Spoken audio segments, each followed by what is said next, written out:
누군가 그대에게 이토록 귀한 선물을 건네오거든 부디 마음을 굳게 먹고 절대 거두어들이지 마시기를 간곡히 당부드립니다.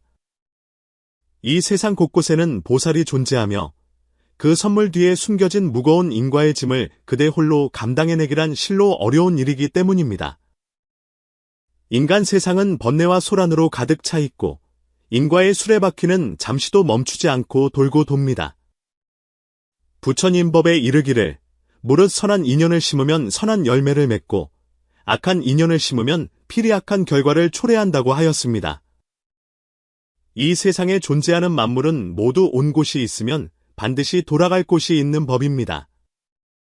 겉으로 보기에 아름답고 귀해 보이는 선물이라 할지라도 그 내막에는 알 수 없는 형기가 깊이 감추어져 있을 수 있습니다.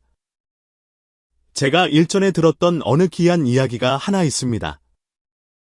명나라 가정연간 책을 사랑하던 한 선비가 겉보기에는 평범해 보이나 실로 등골이 오싹해지는 선물을 받게 된 사연입니다. 이 선물은 언뜻 보기에 세상에 둘도 없는 진귀한 보물처럼 보였으나 실상은 혹독한 인과의 시험대였습니다. 그것은 인간 내면 깊은 곳에 자리한 탐욕과 경외심, 그리고 피할 수 없는 운명의 윤회와 그에 따른 응보를 적나라하게 보여주는 계기가 되었습니다. 때는 만력 12년, 항주성 서우의 물가에는 안개비가 자욱하게 내려앉아 있었고 유씨 가문의 저택은 여느 때와 다름없이 고요하고 평온했습니다. 유씨 집안은 그 지역에서 이름난 학자 집안으로 이미 3대에 걸쳐 조정에 나아가 관직을 지냈으며 가풍이 맑고 바르기로 소문나 백성들의 깊은 존경과 사랑을 받고 있었습니다. 유문박은 유씨 가문의 입원대 독자로 태어나 어려서부터 그 총명함이 남달랐습니다. 12살에 이미 사서 3경을 모두 외웠고 16세 거인에 합격하였으며 약관 20세의 진사에 급제하여 한림원 편수라는 직책을 제수받았습니다. 대다수의 관료 자제들이 권세와 재물을 쫓는 것과는 달리 유문박은 부귀공명에는 큰 뜻을 두지 않았습니다. 오로지 옛 서적과 귀한 책들을 수집하는 데에만 마음을 쏟았습니다. 그의 집 장서로인 정원원에는 각지의 희귀한 고서들이 만 권이나 소장되어 있어 강남의 문인들 사이에서 그 명성이 자자했습니다. 어느 날 집사가 공손한 태도로 다가와 고서를 읽고 있던 유문박에게 말했습니다. 선생, 오 지복께서 사람을 보내어 내일 연회에 참석해 달라는 청첩을 전해왔습니다. 유문박은 고개를 들어 의아한 눈빛을 보이며 물었습니다. 오 지부라면 오은봉을 말하는 것인가? 그가 언제 우리 항주에 부임했단 말인가? 집사가 답하기를 바로 그 오은봉 대인이 맞습니다. 들리는 소문에 의하면 지난달 남경에서 이곳으로 발령받아 오셨다 합니다. 지난 보름 동안 성안에 이름난 인사들을 찾아다니며 인사를 나누셨는데 오늘 특별히 사람을 보내 선생을 초청하신 것입니다. 선생의 장서에 대한 명성을 익히 들었기에 꼭 한번 교분을 맺고 싶다 하셨습니다. 유문박은 손에 들고 있던 책을 조용히 내려놓고 청첩장을 받아 자세히 살펴보았습니다. 종이의 재질은 매우 고급스러웠고 글씨체 또한 유려하고 힘이 있어 필시명필의 솜씨임이 분명해 보였습니다. 그는 잠시 생각에 잠겼다가 입을 열었습니다. 내일 연회에 참석하여 그 신임 지부가 대체 어떤 인물인지 한번 살펴보아야겠네. 이튿날 오후, 유문박은 의복을 단정히 갖춰 입고 오은봉의 저택으로 향했습니다. 오씨 저택은 항주성 남쪽 가장 번화한 곳에 자리 잡고 있었는데 그 규모가 웅장하고 장식이 화려하여 일반 관리의 집과는 비교조차 할 수 없을 정도였습니다. 유문박은 속으로 의구심을 품었습니다. 지부의 풍계가 그리 높지 않은데 어찌 이토록 사치스러운 저택을 소유할 수 있단 말인가? 오은봉은 붉은 관복을 입고 얼굴 가득 미소를 띠며 대문까지 마중을 나왔습니다. 요편수께서 이리 누추한 곳까지 왕림해 주시니 집안의 광채가 나는 듯합니다. 선생께서 강남 제1의 장서가라 들었는데 오늘 뵙게 되니 과연 명불허전이십니다.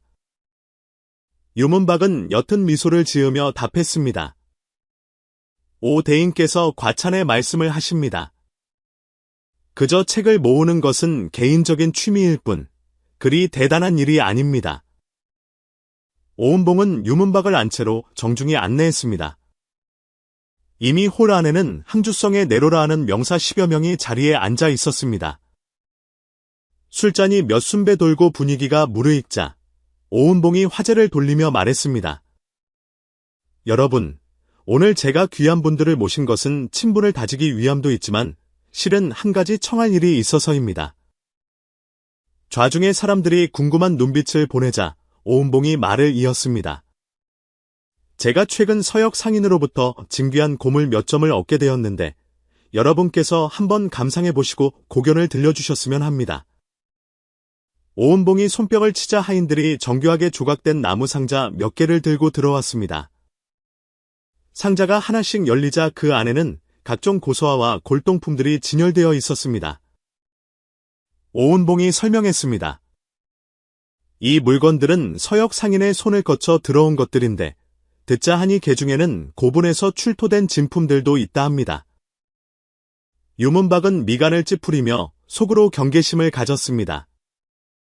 대명률에 따르면 고분을 도굴하는 것은 엄격히 금지된 중죄인데 관리가 되어 도굴품으로 의심되는 물건을 공공연히 내보이다니 이는 실로 부적절한 처사였습니다. 그러나 많은 사람이 지켜보는 자리에서 직언할 수는 없어 그저 다른 이들과 함께 물건들을 둘러보았습니다.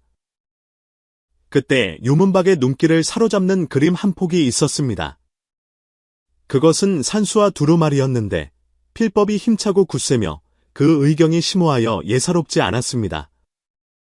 낙관을 보니 자구라는 두 글자가 선명했는데 이는 놀랍게도 오대식이 동원의 진적임을 뜻했습니다.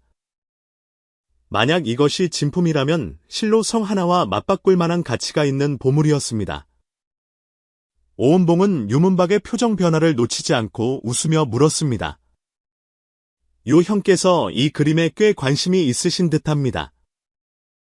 유문박은 신중하게 답했습니다.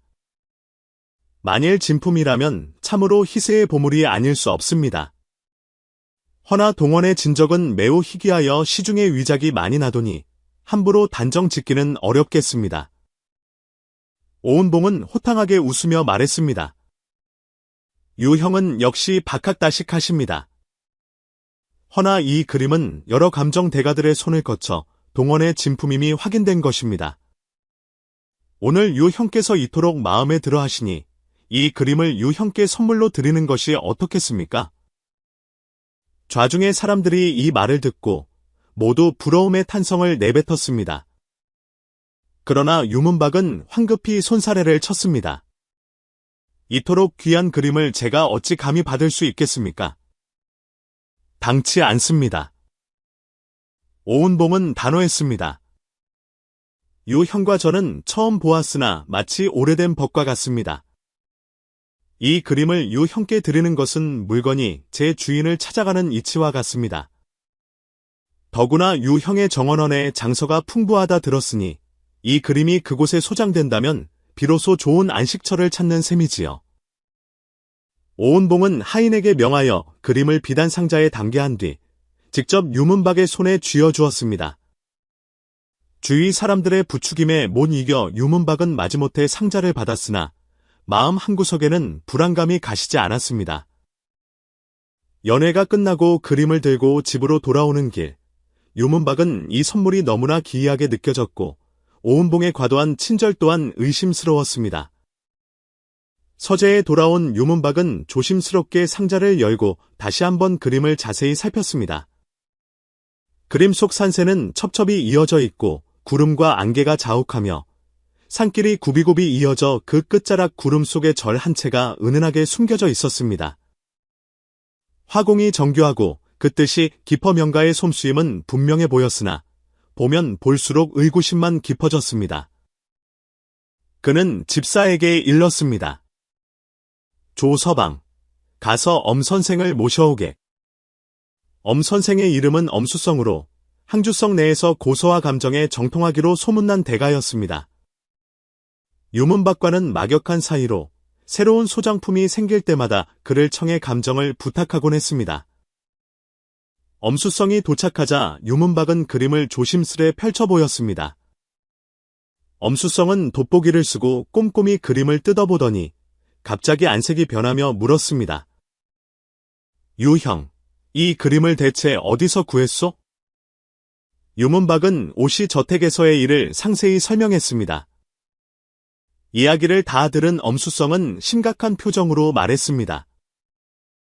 유형, 이 그림에는 문제가 있소. 위작이란 말인가?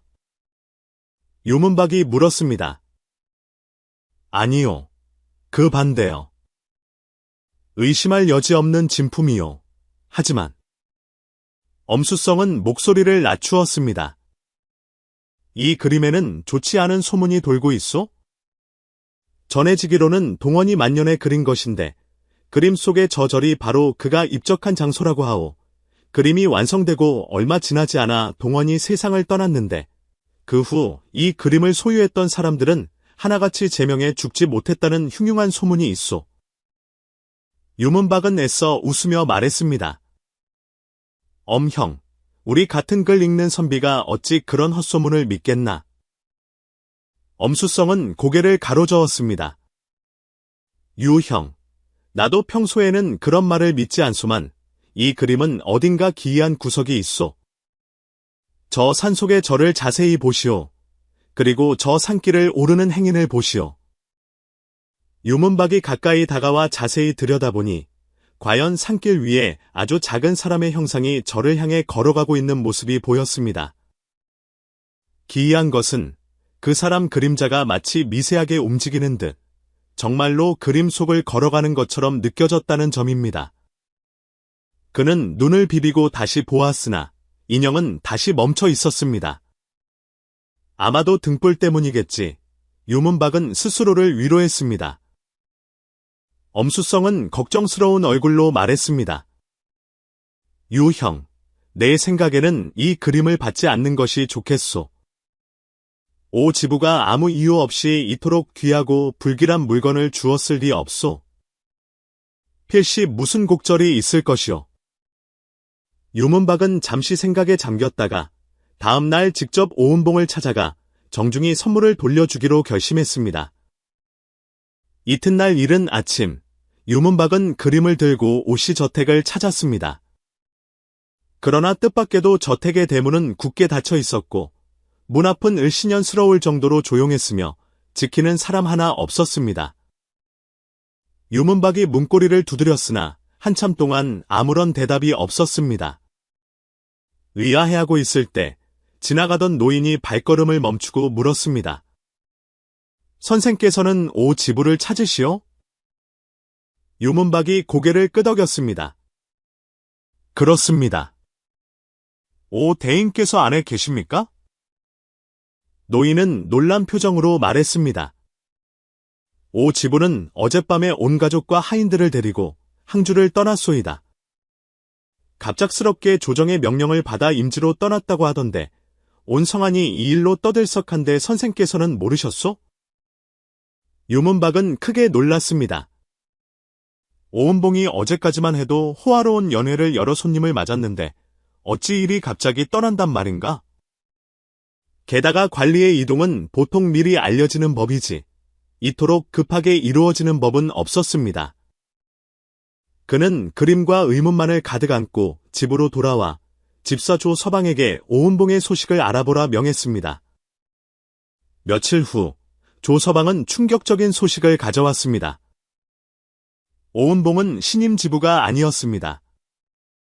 그는 사기술에 능통한 강호의 사기꾼으로 관리 행세를 하며 각지에서 사기 행각을 벌이던 자였습니다. 이번에 항주에서 정체가 탄로날 위기에 처하자 야반도주를 한 것이었습니다. 그렇다면 연회에 왔던 사람들은?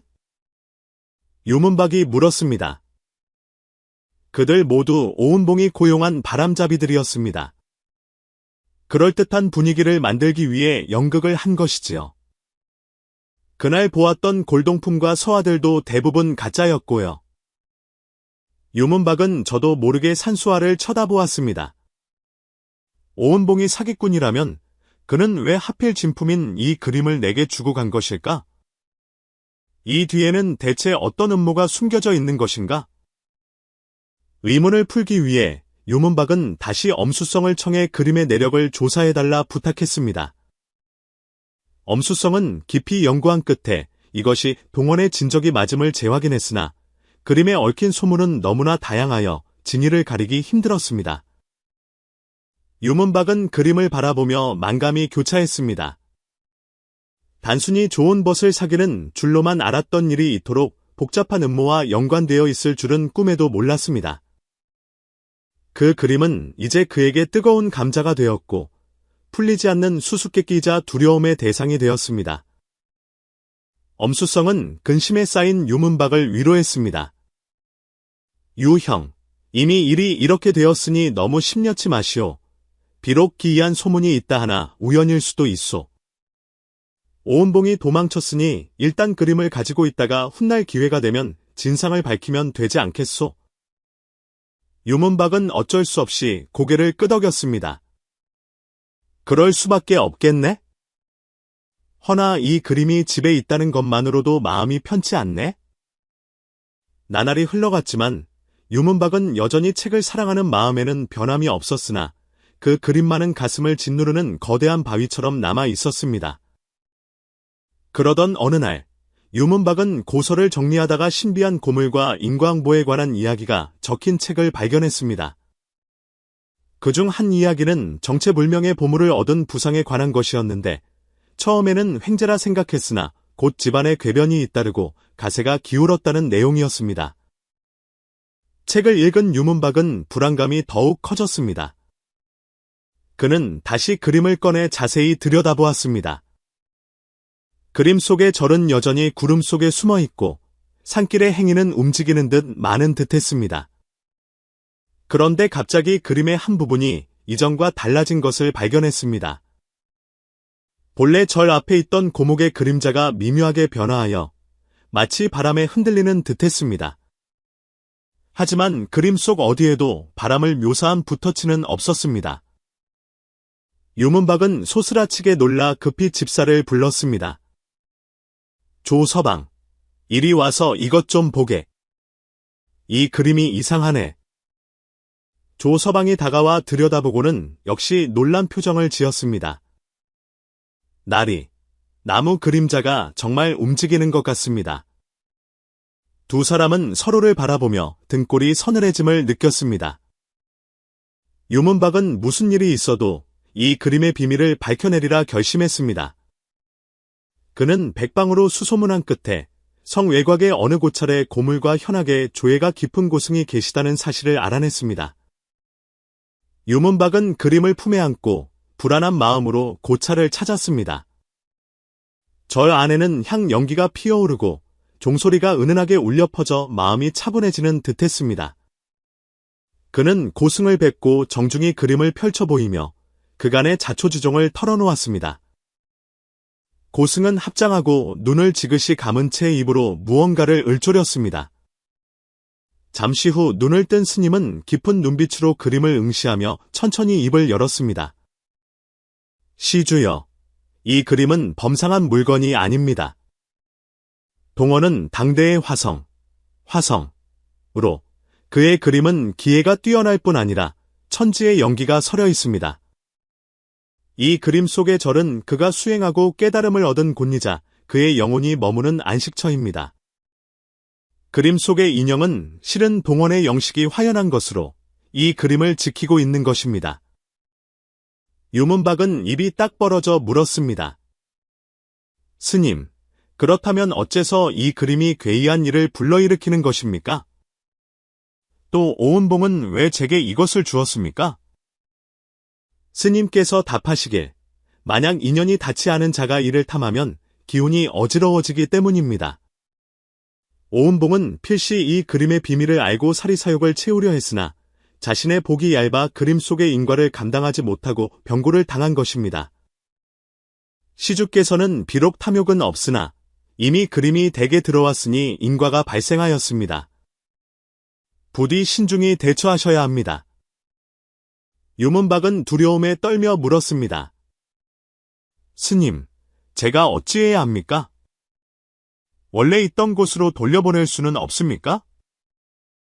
고승은 고개를 저었습니다. 이미 맺어진 인과라 돌려보낸다고 해결될 일이 아닙니다. 허나 시주께서 선한 마음으로 이 그림을 대하신다면 인과를 풀 수 있을지도 모릅니다. 선한 마음이라 하시면 구체적으로 어찌해야 합니까? 유문박이 다급히 물었습니다. 고승이 말씀하셨습니다. 이 그림에는 동원의 수행과 지혜가 담겨 있습니다. 시주께서는 대개 이 그림을 모시고 매일 향을 피워 기도를 올리십시오. 경외심을 가지고 대하며 동시에 많은 선행을 베풀어 공덕을 쌓으신다면 그림이 가져온 인과를 상쇄할 수 있을 것입니다. 유문박은 그 말을 듣고 조금은 마음이 놓였습니다. 그는 스님께 감사를 표하고 그림을 가지고 집으로 돌아왔습니다. 스님의 당부대로 서재에 불단을 마련하여 그림을 모시고 매일 아침 저녁으로 향을 피워 기도를 드렸습니다. 또한 그는 더욱 적극적으로 자선 활동에 참여하여 다리를 놓고 길을 닦아주며 굶주린 이재민들에게 죽을 쑤어 나누어 주었습니다. 그러나 일은 거기서 끝나지 않았습니다. 어느 날 밤, 서재에서 책을 읽던 유문박은 어디선가 은은한 독경 소리를 들었습니다. 그 소리는 그림 속에서 들려오는 듯하기도 하고 먼 하늘에서 들려오는 듯하기도 하여 마음을 심란하게 했습니다. 그가 일어나 그림 앞으로 다가가니 그림 속의 절에서 빛이 반짝이고 인형이 더욱 선명해지더니 마치 그림 밖으로 걸어 나올 듯했습니다. 유문박이 크게 놀라 돌아서려는데 그림 속의 인형이 천천히 입을 열어 말했습니다. 시주여, 두려워 마시오. 나는 동원의 영혼을 지키는 사자여. 그대가 선한 마음으로 이 그림을 대하였기에 본래는 그대를 놀라게 할 생각이 없었소. 허나 지금 이 그림의 인과가 더 많은 사람과 얽혀 있으니 이를 해결하지 않으면 큰 화가 닥칠 것이오. 유문박은 공포를 억누르며 물었습니다. 선배님, 이 인과를 어찌 해결해야 합니까? 인형이 말했습니다. 이 그림은 본래 인연 있는 자의 손에 전해져 그림의 도와 수행의 도를 널리 알리는 데 쓰여야 하오. 그러나 오은봉의 탐욕이 인과의 균형을 깨뜨렸소. 이제 오은봉을 찾아 그가 저지른 일에 대한 대가를 치르게 하고 이 그림을 진정한 인연이 있는 자에게 전해주어야 비로소 인과가 풀릴 것이오. 유문박이 난색을 표했습니다. 오은봉은 행방이 묘연한데 어찌 찾으며 누가 인연 있는 자인지 어찌합니까? 인형은 미소를 지었습니다. 인과는 돌고 도는 법, 정해진 이치가 있소.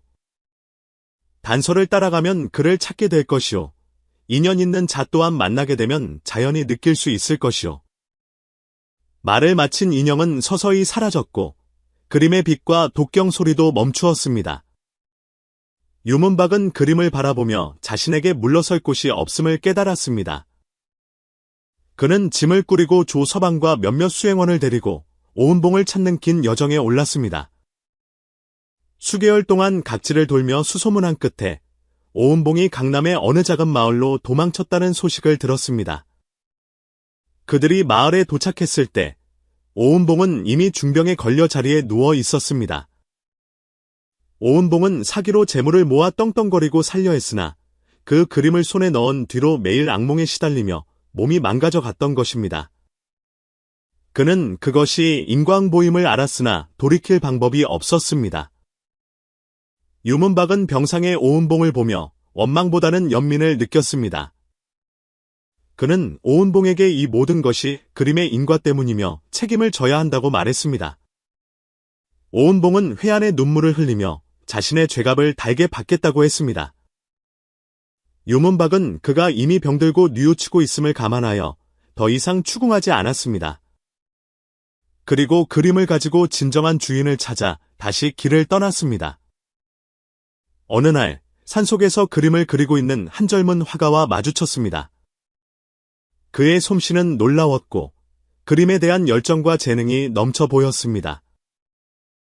유문박은 그를 보는 순간 기묘한 느낌을 받았습니다.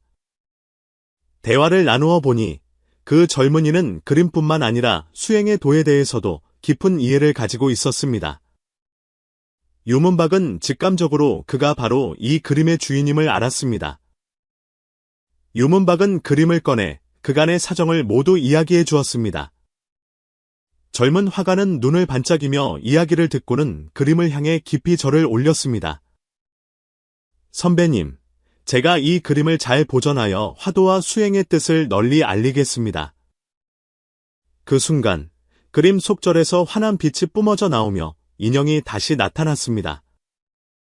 인형은 화가를 향해 미소 지으며 말했습니다. 그대가 바로 인연 있는 자로구나. 이 그림을 그대에게 맡기니 부디 세상에 유익하게 쓰도록 하라. 인형은 빛이 되어 그림 속으로 스며들었습니다. 화가는 마치 무거운 책임을 건네받은 듯 조심스럽게 그림을 받았습니다.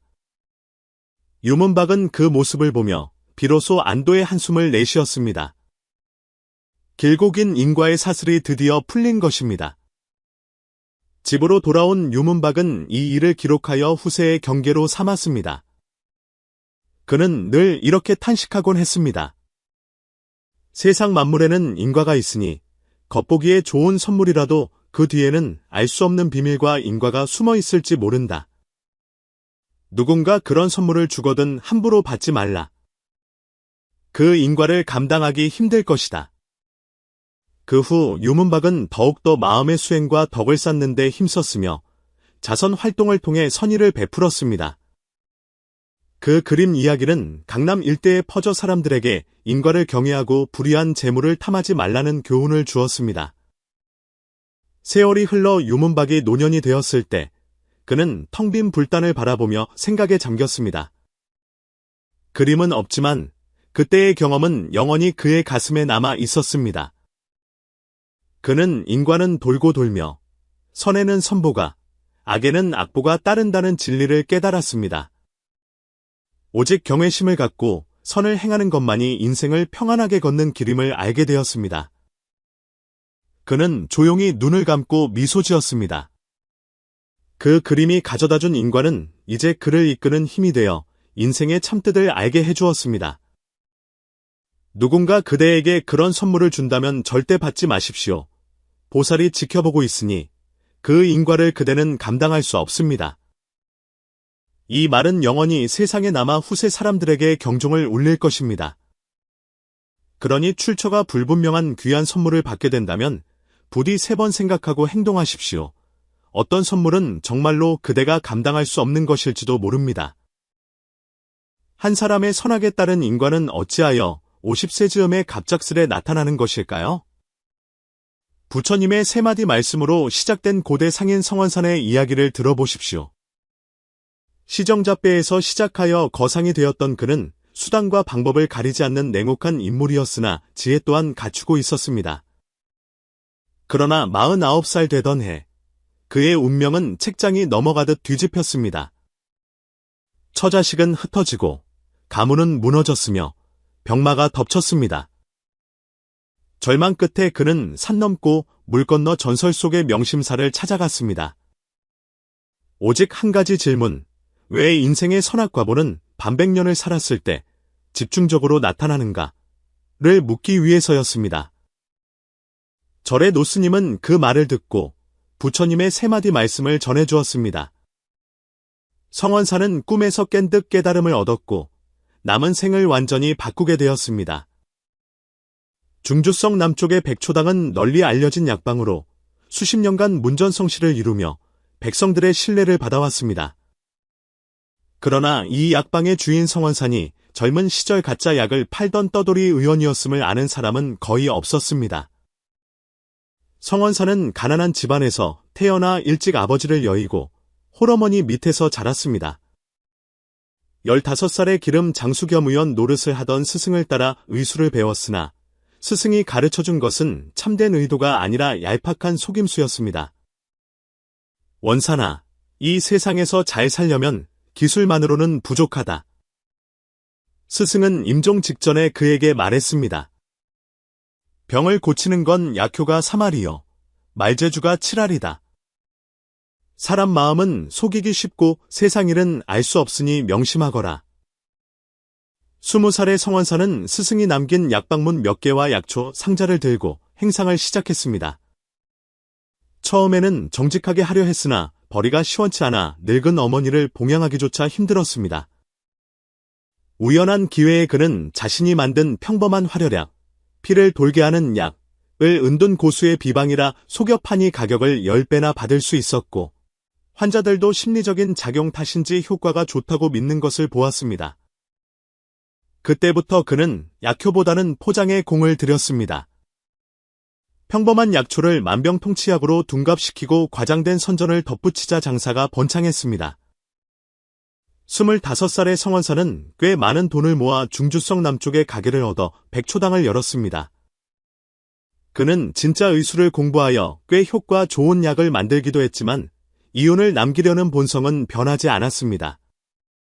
여전히 값싼 재료를 섞고 화려한 언변으로 약효를 부풀렸습니다. 내 약을 먹고 낫는 사람은 운이 좋은 것이고 낫지 않는 것은 그 사람 팔자소관이다. 성원사는 이렇게 스스로를 합리화했습니다. 백초당의 명성이 높아지자 그는 관료들에게 뇌물을 바치고 인맥을 넓혀갔습니다. 30살에 그는 이미 약방 3곳과 약재상을 운영하며 중주 일대의 약재 공급을 독점했습니다. 32에는 지부의 딸 조씨를 아내로 맞아 인생의 황금기를 누렸습니다. 조씨는 남편의 부가 검은 돈인 줄 모르고 그저 능력 있는 상인이라 믿었습니다. 결혼 후 아들 성봉과 딸 성옥을 얻으며 가정은 화목해 보였고 사업은 날로 번창했습니다. 겉으로 보기에 성원사는 누구나 부러워하는 성공한 상인이었습니다. 그는 다리를 놓고 빈민을 구제하는 등 자선 사업도 했지만 이는 모두 명성을 얻고 뒤편의 불법을 가리기 위한 위선이었습니다. 그는 약재에 중독성 있는 물질을 섞어 환자들이 자신의 약을 끊지 못하게 만들기도 했습니다. 사업이 커질수록 그는 더욱 악독해졌습니다. 경쟁자를 짓밟고 협조하지 않는 동종업계를 모함했습니다. 한 번은 정직한 약방주인 양선인이 가게를 헐갑에 넘기지 않자 성원사는 사람을 시켜 양씨 약방에 독약을 투입해 환자들을 병들게 했습니다. 관아의 조사에서 성원사는 손을 써서 양선인에게 누명을 씌웠고 결국 양선인은 감옥에 가고 그 가족은 거리로 나앉게 되었습니다. 상장은 전쟁터와 같다. 내가 마음이 약해지면 밟힐 뿐이다. 성원사는 수하들에게 늘 이렇게 말했습니다. 세월이 흘러 40세 무렵 그는 중주 제1의 부자가 되어 11개의 약방과 약재상을 거느리고 거대한 약초 농장까지 소유하게 되었습니다. 그는 자녀 교육에도 힘써 아들 성봉에게는 최고의 스승을 붙여주고 상수를 가르쳤으며 딸 성옥은 어머니를 닮아 현숙하게 자랐습니다. 성원사는 이런 부귀영화가 영원할 것이라 믿었습니다. 그러나 49이 되던 해, 운명의 수레바퀴는 급격히 방향을 틀었습니다. 갑작스러운 역병이 중주 일대를 휩쓸었습니다. 성원사는 기회다 싶어 방역약재를 매점매석하고 가격을 폭등시켜 폭리를 취했습니다. 백성들의 원망이 하늘을 찔렀으나 그는 아랑곳하지 않았습니다. 그런데 이번 역병은 유독 지독했습니다. 성원산의 동생 성원아가 병에 걸렸는데 형이 만든 특제 구명단을 썼으나 아무 효과 없이 7일 만에 숨을 거두었습니다. 성원사는 충격을 받았습니다. 비록 가짜가 섞여 있어도 효과가 전혀 없을 리는 없었습니다. 진상을 파헤쳐 보니 수하들이 원가를 줄이려 독성이 있는 약초를 몰래 섞었던 것입니다. 사업 확장에 눈이 멀어 관리 감독을 소홀히 한탓이었습니다. 더 무서운 것은 이 독성 구명단이 이미 수천 개나 팔려나갔다는 사실이었습니다. 그는 공포에 질려 비싼 값에 약을 회수하고 창고를 불태워 증거를 인멸하려 했습니다. 그러나 불행은 겹쳐서 오는 법입니다. 때마침 조정에서 파견된 신임 지부는 성원상과 아무런 친분이 없는 강직한 인물이었습니다. 그는 부임하자마자 성원산의 독점 행위를 조사하기 시작했고 곧 수많은 비리가 드러났습니다. 벌금과 영업정지 처분이 내려지고 성원산의 상업제국은 흔들리기 시작했습니다.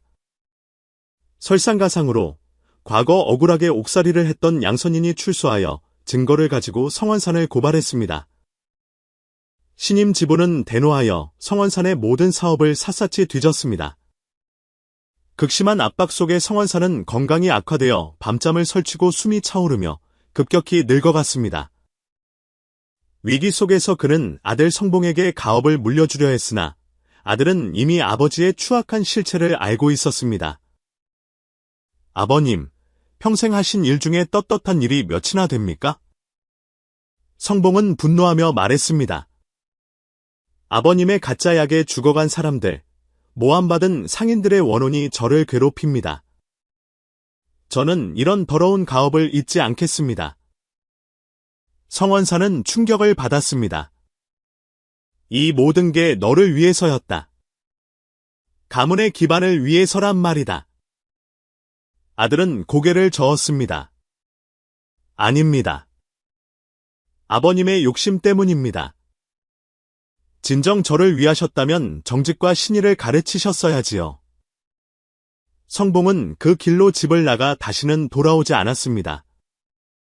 아내 조씨 또한 남편의 악행을 알고 절망하여 딸을 데리고 친정으로 돌아갔습니다. 그녀는 편지를 남겼습니다. 선한 사람인 줄 알았더니 내 남편이 이토록 무서운 사람일 줄 몰랐습니다. 남의 피눈물로 쌓은 부귀영화를 누린 것이 부끄럽습니다. 가정은 파탄나고 희망이 사라진 성원사는 각혈하며 쓰러졌습니다. 의원은 마음의 병이라 고치기 힘들다고 했습니다. 병상에 누운 성원사는 지나온 삶을 되돌아보았습니다.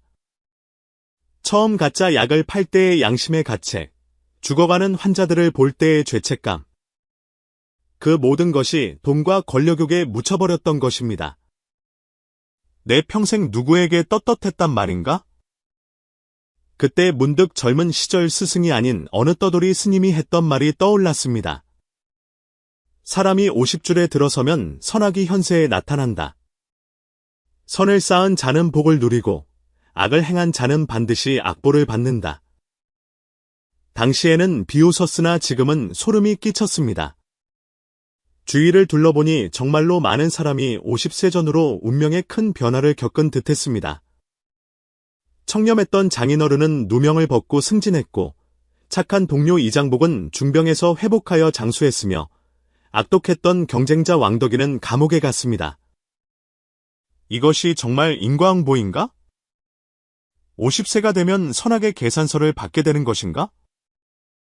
성원사는 마지막 남은 재산을 정리하고 해답을 찾기 위해 남쪽 깊은 산속 명심사의 고승을 찾아 떠났습니다. 병든 몸을 이끌고 가는 길은 고행이었습니다. 그는 길에서 낯선 이들의 도움을 받으며 세상에 따뜻한 선의가 존재함을 깨달았습니다. 3달간의 고된 여정 끝에 명심사에 도착한 성원사는 주지 스님 앞에 무릎 꿇고 자신의 죄와 의문을 털어놓았습니다. 스님, 제가 겪는 이 모든 고통이 인과응보입니까? 그렇다면 왜 하필 50세에 이토록 가혹하게 몰아닥칩니까? 노스님은 침묵 끝에 입을 열었습니다. 인연이 무르익지 않으면 과보는 나타나지 않는 법입니다. 성원산이 멍하니 있자 스님이 이었습니다. 그대가 평생 심은 선과 악의 씨앗들은 인과라는 시간의 흐름 속에 있었습니다. 젊은 시절 그대가 승승장구했던 것은 하늘이 그대를 도운 것이 아니라 인과가 잠시 유예되었던 것입니다. 그것은 하늘이 그대에게 개과천선할 기회를 준 것이었습니다. 허나 그대는 남의 복을 빌려 쓰고 인연을 훼손했으니 결국 갚아야 할 때가 온 것입니다. 스님은 이어서 부처님의 2번째 말씀을 전했습니다. 52전은 개의 시간이요. 52후는 환의 시간이다. 50이란 나이는 인간의 수명과 기운이 전환되는 시기입니다. 양의 기운이 음으로 기울고 영혼이 안정을 찾는 때이니 모든 열매가 익어 떨어지듯 과보가 드러나는 것입니다. 지금 그대가 겪는 고통은 벌이 아니라 빚을 갚는 과정입니다. 성원사는 통곡하며 물었습니다. 그럼 제게는 구원의 기회가 없습니까?